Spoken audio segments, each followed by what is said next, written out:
প্রতিটি মানুষ তার জীবনকে সুন্দর করে তুলতে চায়। জীবনে যত ব্যস্ততা, যত কর্ম, সব কিছুই জীবনকে সুন্দর করে তোলার জন্য। এই ব্যস্ত আর কর্মঘেরা জীবনকে সুন্দর করে তোলা মোটেই সহজ কাজ নয়। এর জন্য প্রয়োজন কিছু নিয়মকানুন মেনে চলা।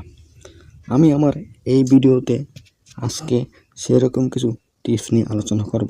ভিডিওটি না টেনে অবশ্যই শেষ পর্যন্ত দেখবেন। জীবনকে সুন্দর করতে নিচের টিপসগুলো ফলো করতে পারেন। নাম্বার 1, হতাশাকে দূরে রাখুন।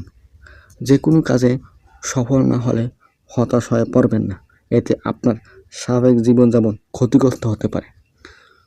বারবার অসাফল্যের কথা চিন্তা করলে আপনি ফিজিক্যালি এবং মেন্টালি দুর্বল হয়ে পড়তে পারেন। ব্যর্থতা মানুষকে নতুন কিছু শিখতে বাধ্য করে, যোগ্যকে আরও যোগ্য করে তোলে। তাই ব্যর্থতা হলে হতাশ হবেন না, বরং হতাশ না হয়ে পুনর উদ্যমে চেষ্টা করবেন। ইনশাল্লাহ সাফল্য আপনার জন্যই। নাম্বার 2, সর্বদা হাসি খুশি থাকুন। হাসি দিয়ে সব কষ্ট জয় করুন। কোনো বিষয়ে পজিটিভ চিন্তা ভাবনা করুন। আপনার হাসি দিয়ে মানুষের মন জয় করুন। প্রাণ খুলে হাসুন এবং মনের সব কষ্ট আর গ্লানিকে বিদায় দিন। নাম্বার 3, নিজের যত্ন নিন। নিজেকে একটু সময় দিন। কাজ করতে করতে আপনি রোবট হয়ে যাবেন না, কারণ আপনি একজন মানুষ, আপনি রোবট না। পরিবার, বন্ধু ও আত্মীয়দের মধ্য থেকে একটু সময় বের করে নেওয়ার চেষ্টা করুন। অবসর সময়ে পরিবারকে নিয়ে কোথাও ঘুরতে যান। এতে আপনার শরীর ও মন দুটোই ভালো থাকবে। নাম্বার 5, নিয়মিত ব্যায়াম করুন। ব্যায়াম করলে শরীর ও মন উভয়ই ভালো থাকে। এটি দুশ্চিন্তামুক্ত জীবন করতে সাহায্য করে। আপনি যদি পুরুষ হয়ে থাকেন তবে প্রতিদিন সন্ধ্যার পর হাঁটতে পারেন, আর যদি মহিলা হয়ে থাকেন তবে প্রতিদিন সকালে হাঁটতে পারেন।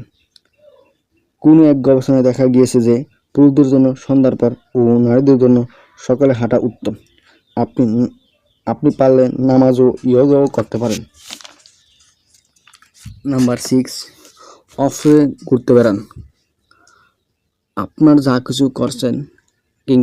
কিছু করছেন সব কিছুই আপনার জীবনের জন্য, আপনার জীবনকে সুন্দরভাবে কাটানোর জন্য। আপনি ছুটি পেলেই আলাদিনের প্রদীপের দৈত্য হয়ে যাবেন না। আপনি আপনার বউয়ের গোলাম হয়ে যাবেন না। আপনি আপনার বসের গোলাম না হয়ে অফিসের ফাইল ছুটির দিনে কমপ্লিট করবেন, এটা কখনো কাম্য হতে পারে না। আপনি ছুটির দিনে বন্ধুদের সাথে আড্ডা দিতে যান, দাবা খেলতে পারেন।